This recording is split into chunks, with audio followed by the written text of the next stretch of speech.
What up, though, people? Welcome back. It is Wake Up Woodward. We're celebrating victory show today, a playoff victory show today, because the Detroit Pistons take down those New York Knicks 106-103. And who better to talk about this with than the legend, one Rod Beard, damn right, sports editor-in-chief of the Detroit News, but now he is a senior sports editor at the Atlanta Journal-Constitution. What up, though, Rod Beard? Big time, bro. Happy Wednesday, and look at my guy at the desk again. Hey man, Pistons making me feel good, man. I'm in the spirit. Rod, you know what? Is that a graduation sash you have on? What is it? And it's teal. And it's teal. It's a scarf. Okay. Yeah, it's Pistons scarf. Let's go. You talking? Nah, man, I'm a big fan of the teal. You know, a lot of people, I get a lot of hate for this, for wearing this, but it was just a bad era of Pistons basketball. The logo and the colors, perfect. Hey, teal, the burgundy, whatever we got to do. I still got a burgundy jersey that I got to get some work done on. Yeah, you know what? I got the teal one, man. The Kid Kool-Aid and Lil Kool-Aid, they're running around in the teal Grant Hill jersey, and I'm like, I got to get y'all a new one. You're right. It's completely faded. They got teal Cade ones now. It looks like Ill 3 on the back. So, you know, shout out, man. Shout out. But you know what? The Pistons, I've heard from the organization, I've heard from even some media have talked about this and written articles about the fact that this squad, they don't want to run away from what the identity was in the past, but they definitely want to make sure that they're doing what they can to forge a new identity forward, not just for themselves, but for what it means for the fans. And last night, what a big victory, where we know that they're going to have to punch up a lot to try and get something done in this series. And they get something done, and they push us back to Detroit for a Game 6 here Thursday, man, where you know Detroit's going to be insane. But, Rod, I just need your thoughts. Just kick it off with Rod's thoughts, man. Big victory from these Detroit Pistons. Yeah, we talked about at the beginning of the series, what does success look like, or is it a failure if they lose this series? It's a no now, because they've shown this playoff series experience for them is going to be huge moving forward, showing that they're not backing down from anybody. They can have a flopping fish all over the court, and they can just move past those issues that they're having. But Cade is ready for the big time, and we said that. Cade is going to thrive in this type of situation. And it's been triple-double Cade, double-double Cade, last-minute Cade, whatever you want to call it. And if you say, hey, Game 4, he missed a couple of shots that he shouldn't have, whatever. The Pistons have been in every single one of these games except for Game 1, and they had the big lead in Game 1. So are they ready for this? Were the lights too big for them? Not at all. They're taking this to 6 games, which is, I believe, the longest of any of the first-round series, between just a 3-6 and a big mismatch of discrepancy in that. That they're showing that they belong. Rod, I totally agree. If you eliminate some of the mistakes in Game 1 and Game 4, I think this team is up 3-1 right now. But besides Cade Cunningham, no, go ahead. Sorry. Mistakes by refs or mistakes by players? Well, a little bit of both. I don't want to put it completely on the refs. Say it. Yeah, I don't want to put it completely on the refs, but we know some of these calls in this series have been absolutely egregious. A lot as well. The Pistons could have definitely helped themselves. Yeah, but I wanted to ask you, because you know we're going to talk about Cade Cunningham. Obviously, he's the straw that stirs the drink for this team. But who besides Cade Cunningham has impressed you the most in this playoff series? I think it's been Sarr just being a blanket on Brunson. But then also just Tobias, just everybody at different times. They've done their things, and this has not been a Cade one-sided show and you just didn't show up for games. This has been a revelation that these guys are ready for the smoke. They are ready for what the playoffs bring. With a little bit of tinkering to this roster, this can be a team that makes some noise in the playoffs next season. Yeah, and Rod, and I love that too. It's interesting to see how a lot of fans and their hopes and such, they're looking forward to Game 6. But I'm feeling more renewed hope from fans as it relates to the future of the organization too, because you're right. I see Stick in the chat. He was like 4-1. It would have been a waste to him. When you go and you get that second game and give yourself that Game 6, that second win in a Game 6, where you know the squad, for everything we've seen so far in the series, they're going to go out there and battle. I do believe you get to go away with, you know, you want to win. I remember asking JB Bickerstaff, how do you balance the notion of the success you just had, historic success in the regular season, but the fact that you have something on your plate right now that you believe is winnable, is gettable. And he said, you know, yes, we are appreciative for what happened this year and what it means for our fans, But we're not done. We are not done. And I absolutely love the mindset that this team has had. And now you're leading this thing into a Game 6. I do believe getting it this far helps a little bit as it relates to wherever this season ends for the Detroit Pistons. But because their mindset has been that there's still more for them to eat, all season they have refused to accept anyone's expectation, and I believe that's why they're in this position right now, and they were able to punch up down 3-1 with a great chance to tie this series and bring it back to New York.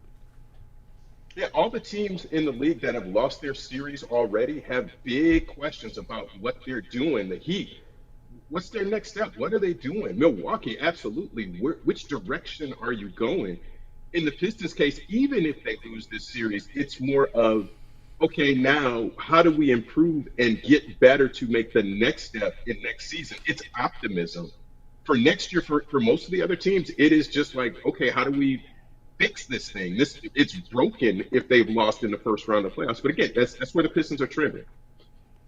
And what do you think is a big key to winning at home? Because they have struggled at home in this playoff series so far. They seem to play better at MSG, which is a little crazy, but they know how to handle that pressure on the road. But how can they go into LCA in Game 6 and come out with a dub?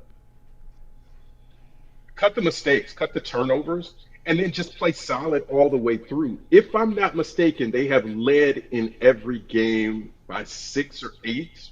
Yeah. And maybe even double digits. Get that lead, build on that lead, don't have turnovers, and things that just let the Knicks get back into it. I think defensively they figured a lot of stuff out where we haven't seen a 40-point game from Jalen Brunson or anything like that from Towns. It's really just, can you maintain that throughout the course? And the foul trouble on Duren, the foul trouble in keeping Asar on the court for those things for an extended period. The more that Brunson sees Asar, I think the less effective he can be. You've got to actually have him Asar on the court for most of the game. I think he's the best defender you've got there. And you know what? Because I went back and forth between, if he can't stay out of foul trouble, do you just save him to be that blanket in the fourth quarter, since they have been able to run some different looks at Jalen Brunson. But in this game, it seemed like JB Bickerstaff and Asar Thompson, they found out some wrinkle that allowed Asar Thompson to stay out of foul trouble and to be more effective. Because we know the stats all say when he's been on the court defensively, he's been very, very effective. But he's also gotten those fouls that's taken him away from the game as it relates to when we need him most, especially on offense. We see, as much as we talk about his defense, just how effective he can be on offense, and you don't even have to scheme up plays. You're putting him in motion. They're having him cut back door. They're having him fill the empty space. A lot of things we talked about we would like to see. Remember, we were talking about these types of motions, hoping to see this when they drafted Ivy. And we knew, Ivy can catch a lob. Ivy has some athleticism. Ivy has speed, and he likes to cut. And then when we got Asar, we're like, we finally have some athletic guys that can get out and do this, both in transition and in the half court. I believe with some of the struggles they've had in the half court offense, seeing Asar Thompson out of foul trouble, being able to blanket on defense on one side and then be on offense on the other side, it's just this is what's boded so well for them. And I believe what has to be a catalyst for this team moving forward, it's continue that recipe. Whatever they figured out to keep them out of foul trouble and in the game, they're going to have to. And I noticed some of those kind of ticky-tack fouls, that 1 or 2 a game that Asar would get against the Knicks, I've noticed that those calls, those fouls, they weren't existent in this last game. Right, and the Knicks have tried to do some things to make it more difficult, making him run through screens. Yeah. And it's really just that little crevice right between the screener. If he can squeeze through there, and there was one, I think that was his second or third foul last night. The screen is there. He can run through that if he beats Brunson to that spot. He was just a little bit late trying to get there. So between him and Schroeder, I think they can do some things and holding Brunson down. Brunson's a really good player. Let's not get that twisted either. Yeah. In the fourth quarters, he just can't go off down the stretch. They've got to have Thompson fresh for those situations. Mm-hmm. You know what, JB? I think it's time for a little bit of a swish or brick. I think it is too. Right. Hey, you got a little time? We got a few questions. A lot of swisher breaks in Atlanta, man. That's all I'm saying. And while we're getting the graphic up, you know what people call him, Rod, in the chat? What? Rod. They calling him lemon pepper Rod. Hey, we know you done been to Magic. You ain't got to tell us, but we know you done been to Magic City and got some of the wings, man. Only 4 to win. Hey, whoever put that in there first, please put that back so I can give you your credit. But yeah, I saw that and I was cracking up. But you know what? Just real quick, as people was like, "Hey, mention Tobias, mention Schroeder." Trust me, we got a whole segment after where we're gonna talk. Cade, we got you. We're gonna talk Toby and the vets, and that does include one Dennis Schroeder, because wow, the pickup Schroeder was at the trade deadline. They absolutely needed him here. Arguably the most underrated signing in just Pistons recent history, like absolutely. But it seems like every one of their special teams, they get those types of deals. Something like that happens. So obviously for this year, the expectation wasn't necessarily a championship, but for what Dennis Schroeder means for this first round series, he's been everything. He's like water to somebody in the desert, bro. Like for real. Whenever it started to maybe go off the rails, he stabilized things. So that's all you can really ask for. Good point. Hey, they throw that graphic up there again, man. Let's rock. Twister break. Hey, Willie B. It's time for it, man. Let's get that DJ Chop Cheese. Yeah, right. He got us going, man. We finna roll up, man. We finna roll up and enjoy this. We'll get through as many of these as we possibly can. Number 1, JB Bickerstaff has been the best coach in this series versus the Knicks. Swish or brick? JB Bickerstaff has continued to make different wrinkles. The Pistons are down in this series against a more talented New York Knicks team. Bless you, Willie. But JB Bickerstaff has coached this team to a point where they have a good shot in Game 6 to tie it up without Isaiah Stewart, which a lot of people believe was one of those pieces in the series to put the Detroit Pistons over the top. He has solved some of the foul troubles that we've seen his players get into, and he's putting young players in position to lead this charge. We know what we think about Cade Cunningham, but when you look at how they have helped Asar Thompson just in this series alone, Jalen Duren in this series alone, and you see the defense and the offense, it's working. The 2 games that they did win, they made the necessary adjustments down the stretch. But we're going to go around the cast and the crew real quick and see what everybody else thinks. You know what? I'm going to start with JB. And we'll go around KG, and then we'll get Rod last. Hey, what up, though, man? JB Bickersmooth has been the best coach in this series. What say ye, JB Smooth? I got to go with Swish on this one. As you said, Kool-Aid, he's starting to see and realize that he's making those adjustments down the stretch as well. Those first couple games are a little questionable, but still, I got faith in him. He was obviously my pick when this Piston season started as well, so this is an absolute Swish for me. No complaints for me. Hey, what up, though, Willie B? And Kavasi, let me know if you in. Yeah. All right, we'll go Willie B and then Kavasi next. Yeah, I call it a switch because JB always make adjustments every time. Every time they back down in the series, they always find a way to find a win. So JB is good at adjusting the defense and the offense to figure out which one of how to shut down those star players like Jalen Brunson and Karl Anthony Towns. So yes, it's a switch for me because JB been there with Cleveland. Now he do that with Detroit, so he know what he doing in his craft of coaching. So most definitely. Hey, what up, though, Kavasi? Yeah, I'm going to say it's a switch as well. We talked about it earlier. We've been in positions in nearly every game to win, and I feel like it's more or less been on the players kind of making little mistakes, whether it be like, errors in the game or like mental mistakes. And, like JB can only do so much as the coach. It's the guys on the court who are going to go out and like either make the plays or not make the plays. And I think he's put them in a good position. He's made the adjustments throughout the series to show like he's, this team, whether they win or lose, it's not a fault of the coaching. It's going to be a result of like what the execution of the play is on the court. Yep. I like that. KG, before I hit the chat for just a few, and then we'll get the legend. Yeah, absolutely a swish. JB, especially defensively, he's been lights out. Like they have not looked overmatched at really any point of this series.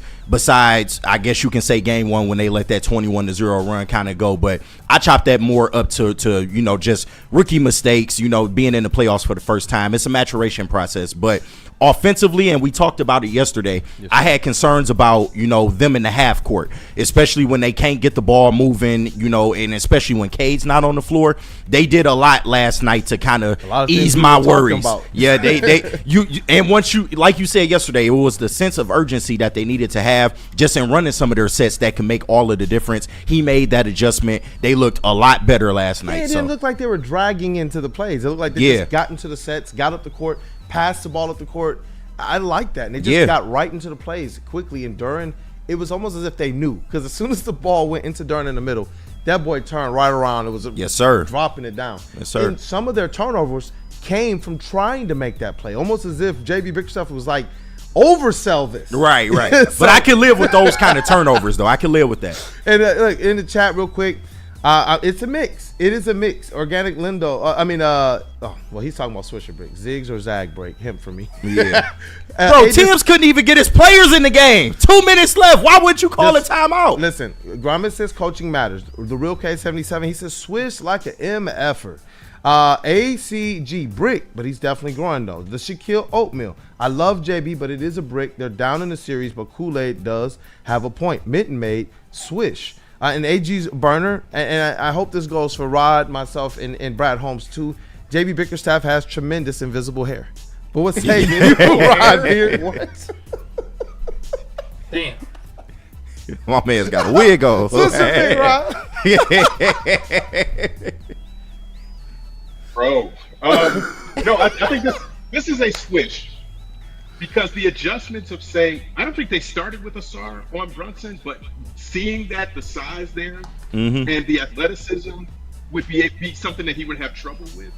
And then even Tobias on Karl Anthony Towns and freeing up Duren. And we said that was a big deal, that Duren having to go out on the perimeter would be something that the Pistons would have to watch. So I think making those sorts of adjustments throughout the series. Look, the Pistons, I don't think have been outplayed. And I don't think they've been outcoached. I think this has been more of a play here, a play there, things on the court more so than things that Bickerstaff has or hasn't done. No, I absolutely agree with that. And we'll just go ahead and roll into our second question, or second statement, should I say.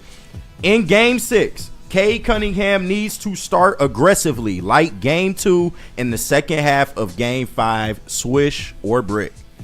We saw in Game 2 when this was effectively the first must-win game of the series. If you go down 0-2, it's going to be tough. And Cade Cunningham went in the first quarter and absolutely put the pressure on the New York Knicks.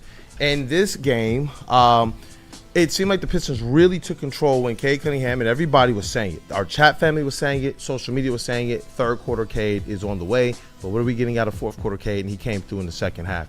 That level of aggressiveness put so much pressure on the New York Knicks, and I believe that it did open up so much more for even an Asar Thompson. But let's go around the room and we'll see what the people say. JB Smooth, what up, though?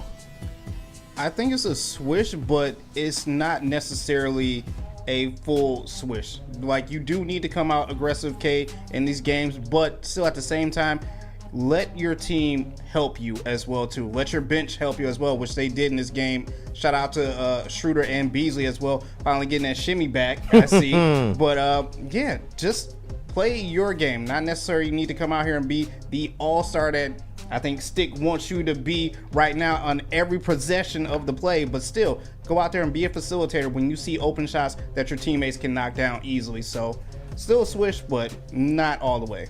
Cavassier, what up, though, brother? Can I get the question one more time? I'm sorry. Cade, in Game 6, Cade needs to start aggressively like he did in Game 2 and the second half of Game 5. I mean, I would like to see that. I'd like to see just aggressive Cade in general, but I think if he's getting the team involved and if he's offensively not being as aggressive scoring the ball, but you're seeing Malik Beasley getting involved, you're seeing Tobias Harris get involved more, maybe he's getting Asar or Jalen Duren involved more with the pick and roll, then I'm not going to be upset with him getting the rest of the team involved, because that just means he's going to be fresher for the fourth quarter to truly take over and close the game out. I agree with that.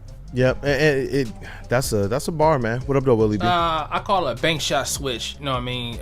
I just look at what Cade has to do, but you can't depend on one man to win the ball game. But it need everybody involved. So the leader had his troops had to follow suit. When he's playing, the other team follow up, know they role, and find a way to win. Plain and simple. Bars. What up, though, KG? Not mad at that. This is a 2K bounce up in the air, and eventually it does go down, because I keep saying this, you don't want Cade to not be Cade. You have to continue to go out there, be the playmaker that we know you can be, because that is one of your greatest strengths. But I just love when Cade pushes the issue, because that just puts so much more pressure on the Knicks, and that opens up opportunities for everyone else to be able to cash in. Now, started looking scared. Yeah, I'm trying to tell you, man, they ain't got no answers for Cade when that boy's dripping buckets of sweat, dog. No, for real. When Cade gets downhill or he gets to that spot on the elbow where he can either hit a turnaround or a pull up, you can't do nothing with him. But when the opportunities for other teammates to get involved happen, they have to cash in. And that's been the only kind of downside to, Cade can't, be more or needs to be more aggressive, is because when he's not aggressive, normally his teammates ain't helping him out either. So if you get better play from his teammates, I kind of agree that Cade can take a step back and just be the facilitator, but I will say Swish for this. And I'm saying AJ's burner says, I think Cade just needs a certain amount of looks a quarter and not defer as much. KLXVD9 says Swish, and I'm seeing some people who they're actually kind of for seeing Cade Cunningham go out there and push the issue. ACG, just be Cade. He was flustered after that third foul last night. Just be Cade. That was one of the themes that we had on the show last night too. Even when we're talking about mid-range shots versus go to the rim. Sometimes I just want Cade to be comfortable, even if that's a mid-range. And what did we see in the fourth? Something we didn't see for the whole game, really. In the fourth quarter, we saw Cade attacking the mid-range. Yep. His two fouls that were very pivotal, the two times he went to the trip, I think might have been back-to-back plays. One of them was attacking the mid-range, and Karl-Anthony Towns fouled him. The other one was another mid-range attack. He went to the free throw line. Those were big pivotal plays, and I think that's comfortable Cade Cunningham. And they were step-in ones. It wasn't as if it was a lot of the spin action and things of that nature. It was come off the pick and roll and step into that mode. Yeah. Just like he did with the three-pointer in the fourth quarter, too. But, Rod Beard, what say ye? No, I think I'm going to say brick on this because I think you've got to get everybody involved early. We saw in game 2, that's it. The Knicks defense adjusts, and then sort of who steps up at that point. If you get Malik, if you get Tim Hardaway, if you get those guys involved early, Cade can do whatever he wants when he wants. He can start to do that in the third quarter, second quarter, fourth quarter. Doesn't matter. You preaching. So I think to start the game, you get everybody involved and make the Knicks start to figure out what they have to do. But Cade in the paint, they have no answer for it. There is no answer for that in this series. So you can do that whenever you want. Yo, I like the way that Rob put that. Yeah. I like that answer a lot.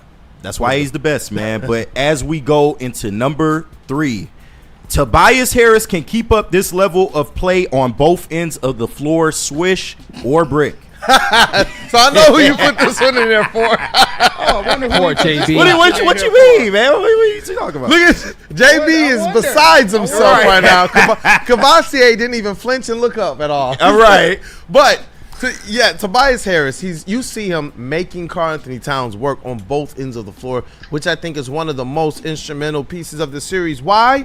Because during the regular season, Isaiah Stewart would make Karl-Anthony Towns work, and one of the keys to victory that we talked about for the series was that. It was, coming into the series, Isaiah Stewart has kept Karl-Anthony Towns gassed, tired, and this overall defense that they employ against him. And those fourth quarters have looked a lot like these fourth quarters. I believe Karl-Anthony Towns had one fourth quarter where he had a really good one, and the other ones he's looked tired and largely ineffective in these fourth quarters. And I believe that Tobias Harris has a lot to do with that, with the pressure he's putting on the offensive side, as well as if you look at Tobias Harris, when we talk about wearing somebody's jersey, there are plays literally when it looks like Tobias Harris is on the inside of Karl-Anthony Towns' jersey, and he's just chasing him all over the court and making life difficult for him every bucket. Even if someone said, oh, man, Tobias just let him score that. No, he didn't. Right. Cat is tall this thing off. That was a Swish for you. He can't keep up this level of play on both ends. We already know. Okay, all right. We already know. Go ahead. Boy. The hater in the room. Go ahead. That's number 12, Toby. Go ahead, JB. Oh, my God. Big hater energy. Go ahead and brick. Go ahead, brick, bro. We already know what you're going to say. I mean, it's a brick. Honestly, yes, I agree that he is making Cat work. But at the same time, Cat is still making it happen regardless. Once he gets to the fourth quarter, obviously, he is tired. He is gassed out as well, too. But you're not going to get that full offensive and defensive game from Tobias. It's either one or the other. Pick which one you want from either game. Do you want the rebounds or do you want the points? It's up to you. But this is a brick for me. Tobias made himself so easy to love. Cavassier. So JB just threw you the lob, Cavassier. Yeah, I mean, I'm gonna slam it home too. Every time we put expectations, and it's not just us. Like historically in the playoffs, you put expectations on Tobias Harris, he folds. Like if when you have him flying under the radar, he performs. Like last night, was anyone going in expecting him to fall out? No, because we saw what Cat did. I was. What do you mean? You saw how Cat dominated in Game 4. I understand. And we're giving him all the credit for this. But I'm gonna let you land. Just say you gave him all the credit for this Game 5 performance. Where was it in Game 4 at home? Oh my God, it's one game. But go ahead. Go ahead. One game last night could have cost us the series. Like we're on the ropes right now. You gotta take this stuff seriously. Like it's fight or flight right now. Yeah, where's that energy for everybody else that's been struggling? Beasley's been having a horrible series. You're right. Beasley's also not a starter. He's a role player.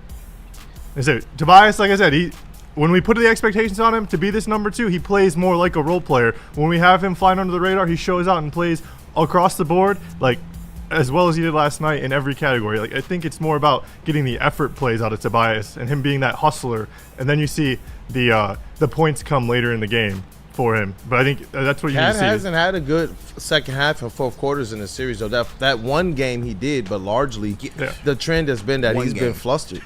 Yeah. I mean, if Tobias can go out there and hustle in the first half, I think maybe he can perform a little bit, score a little bit more in the second half for us, like late in the game. But I don't know.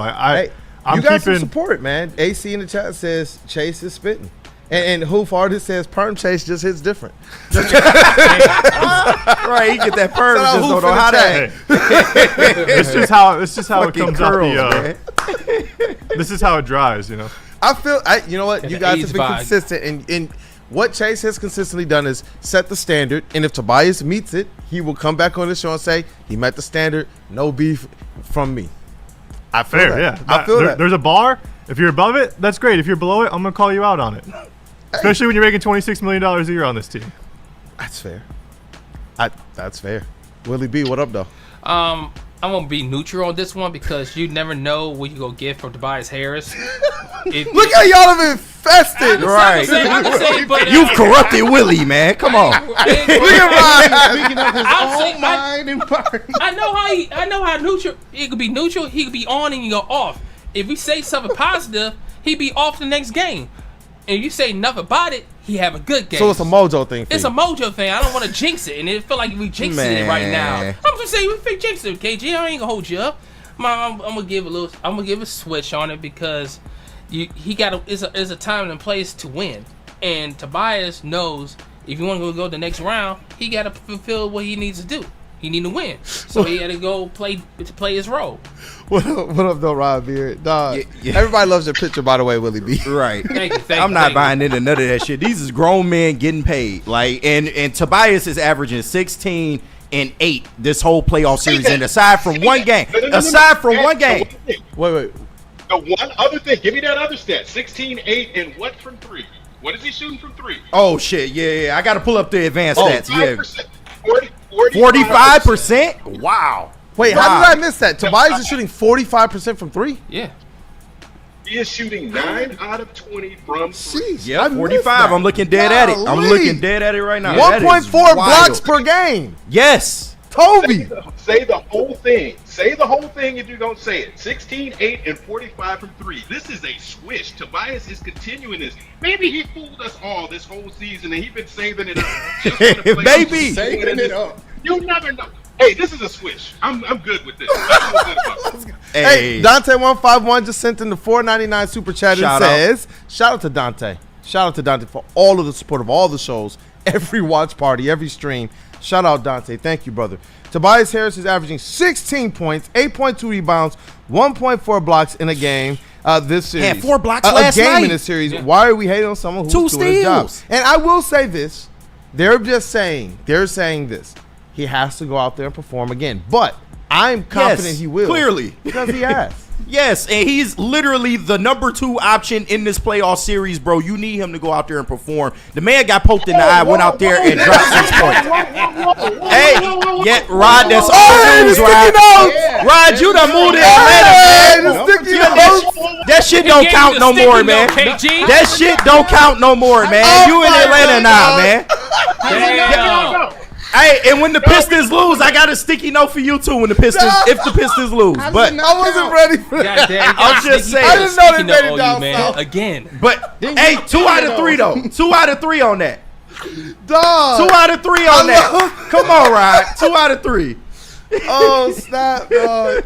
This is hilarious. But you got to call it what it is. Tobias has been the second best player in this series. So Has he? Has he really? Rod Beard is. The hate has been strong on Tobias all season. Yeah. All season. And what have I told y'all about Tobias? I'm crying. y'all, you was right. I give you credit. Snap. But I've never seen him play this good a defense his whole career though. Like this is something different we get in the playoffs. He's taking it personal, and you know what? Like, I love for the real. fire from him. He's giving us. I've never fire. seen him so aggressive, barking like, at people. Like he went after Cat in one of them scrums. I'm like, Tobias didn't even have to do that. It was almost like that Ron Holland energy. Yeah. He was just walking and it was like, crash out Tobias. I just want to go mess with him, and he just goes over there and bumps him and starts talking. I'm like, who is this Tobias? How do we know that he didn't say flapping MF about Brunson before Duren did? Maybe he did and they didn't catch it on camera. Yeah, Jalen Duren, dog. Yeah. He walked over to Flopping Jalen Brunson. Right, that's a lot, because you already know what I feel about that stuff. I love that stuff. Man. What's happening in between the plays, and Jalen just walked over, and it's the smirk that he says it with, too. I want this team feeling that way going into this next game. You damn right. Cool. He just kind of looked around as if, like, is my mom watching? You were flopping them efforts. Like, hey. No, big shout out. And I feel justified in my Tobias point. Oh, but that's funny, man. Let's head to the Shout out next to the crew. statement. Dennis Schroeder and Cade Cunningham need more minutes together, Swish or Brick. And this was something that we noticed last night as well. Their minutes together were pretty good minutes. And I know we have another question on there that's actually going to skew what I actually feel. Okay. I believe that the way the minutes are being handled right now is effective. They're getting some time and some spurts together, which allows Cade during some of his minutes to allow the usage to go down. But without that secondary facilitator, without that guard off the bench, you also have to not just keep Schroeder in a position where he can man it when Cade's not in there, but they've relied also on Schroeder's offense in this series too. And so I actually believe that the way JB Bickerstaff is doing it right now has been one of the best, but I'm supposed to make a statement for it.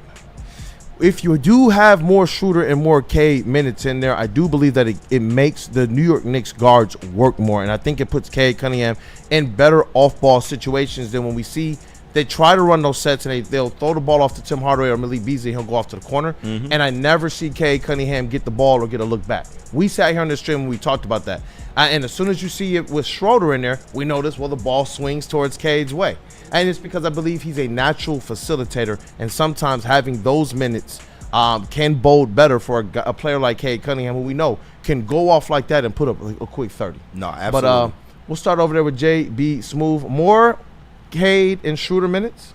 I would like to see it. I definitely think this is a Swish. I think they both complement each other very well, despite without Ivy being out on the floor as well. But now the question is, will your reserve struggle a little bit now that if you did see them kind of move Schroeder to that kind of starting role, but it's still a Swish for me. I want to see more of it together. Like I said, they complement each other well, and honestly, the offense seems to be working a lot better once those two are out there combined together. So, Swish for me.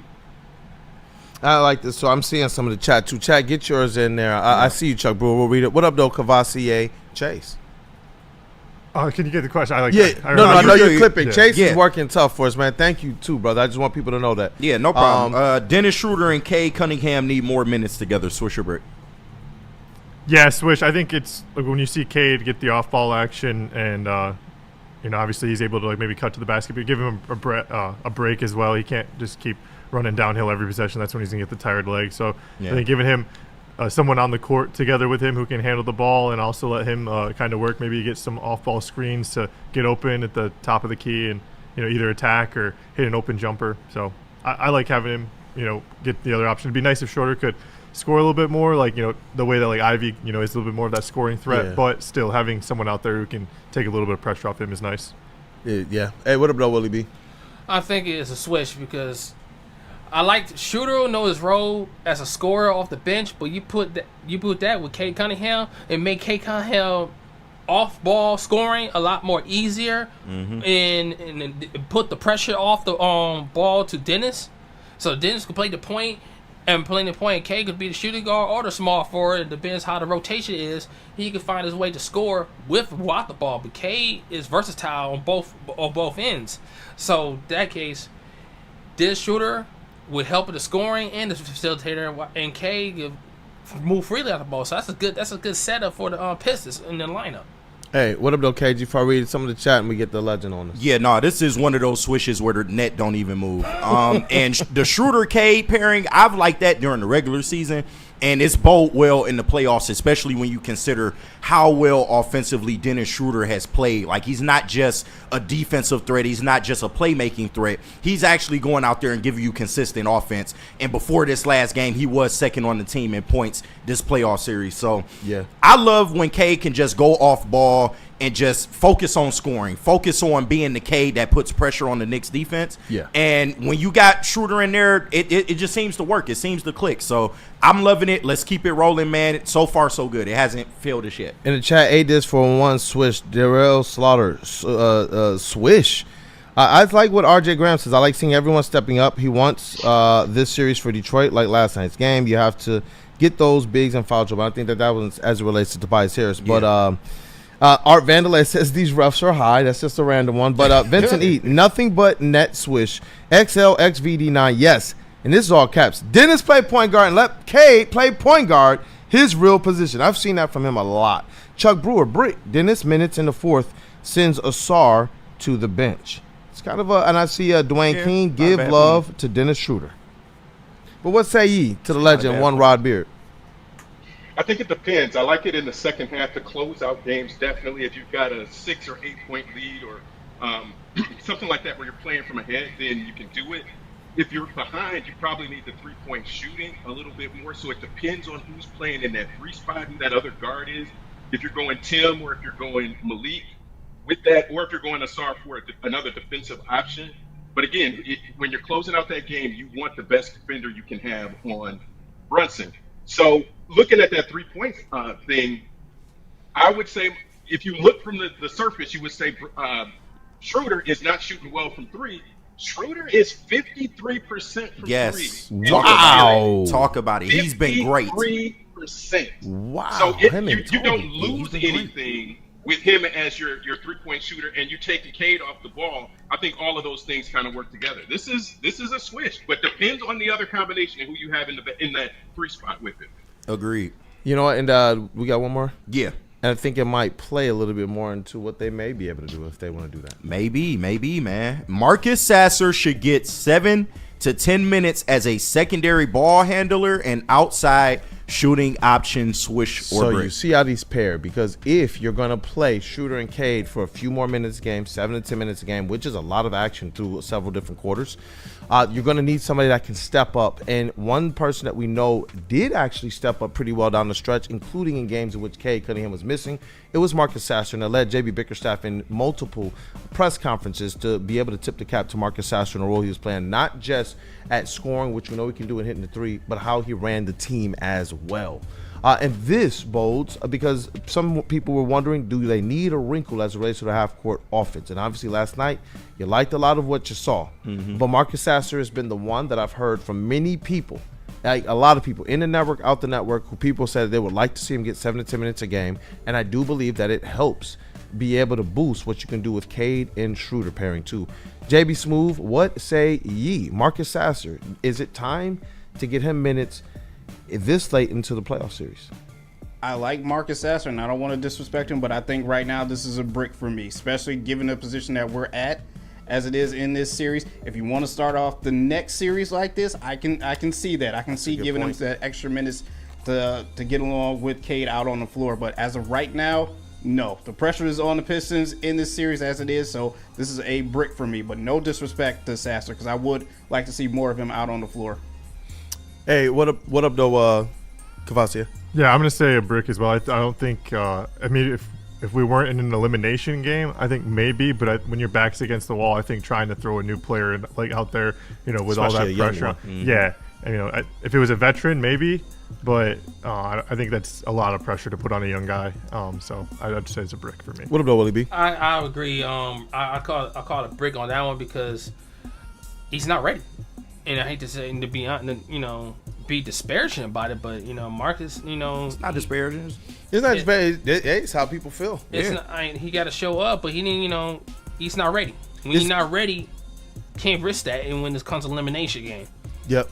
No, and I totally get that. It's just when you do hear the notion of Schroeder and Cade playing more, you're gonna have to be able to make sure you have something to back that up as well. And it was one of those questions because these questions are largely influenced by, or somewhat influenced by, a lot of the conversation that we see on social media too. So we can get right to the trending topics. And there's a lot of support from people who believe Sasser should be getting little spot duty minutes here and there. Some people believe he should get Hollins minutes.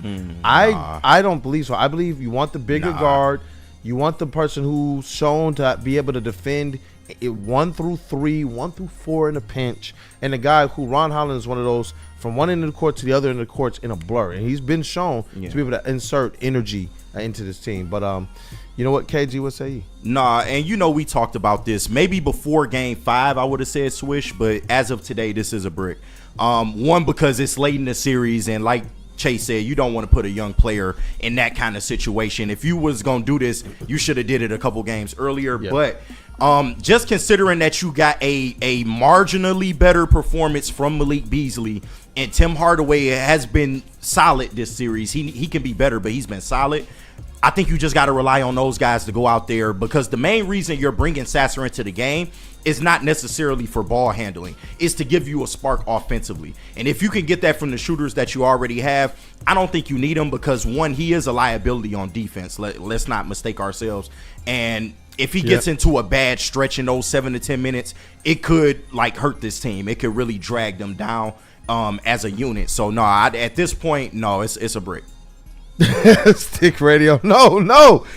Bet hell no on Sasser. Goodness gracious, Stick. Shout out to the Godfather. He was literally saying that on the watch party the other day, though. Him and Anson was saying that. And that's what, and I was too, because I'm like, it made sense. Coming up. I've seen this, not just, if it was just within our circles, probably just let it be within our circles. Right. But when I started seeing it from other people, because what are you going to do? You're going to panic. And everyone's saying, well, what's the adjustment that he can make?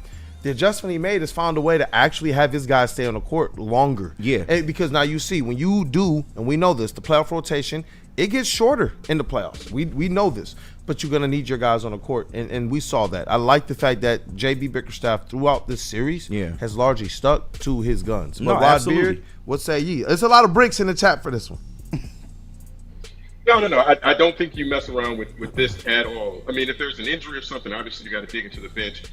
But you have the chemistry, and if he's on the court, who else can he guard besides Brunson? He can't. Right? He barely can guard Brunson. Yeah, exactly. I don't want him on Brunson, because you don't want to give the Knicks any kind of spurt where they can get 6-8 straight points and turn the tide of a game. Keep the defense the way that it is.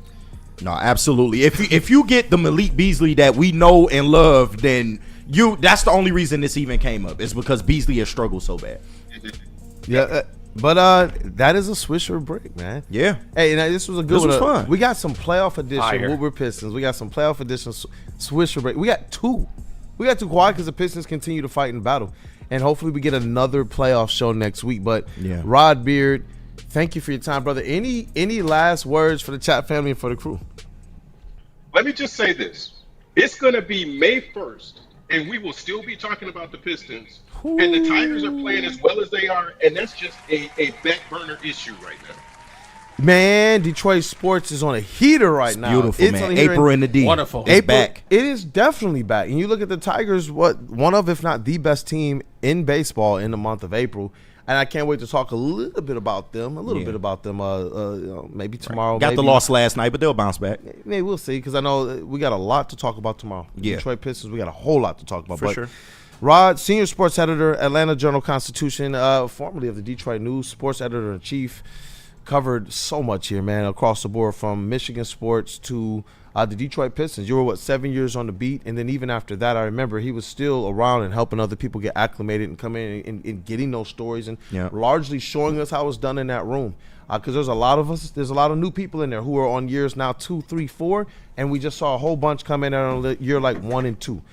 So Rod, I'm telling you, your legacy, it continues to live on, and what you're still doing to support Detroit sports and Detroit media and people looking to get their start. You know what, man? Shout out to Rod Beard. Big shout out, man. It's the why I'm telling you why it was that Detroit News, why we did that drum roll so freaking much. Thank you, Rod Beard, for your time today. Detroit lost a good one. We miss you, Rod. Hey, we'll be back in the city. Always from Detroit. Oh, all right. Oh, yeah. Right. Big Always from from Detroit. Atlanta. I am always from Detroit.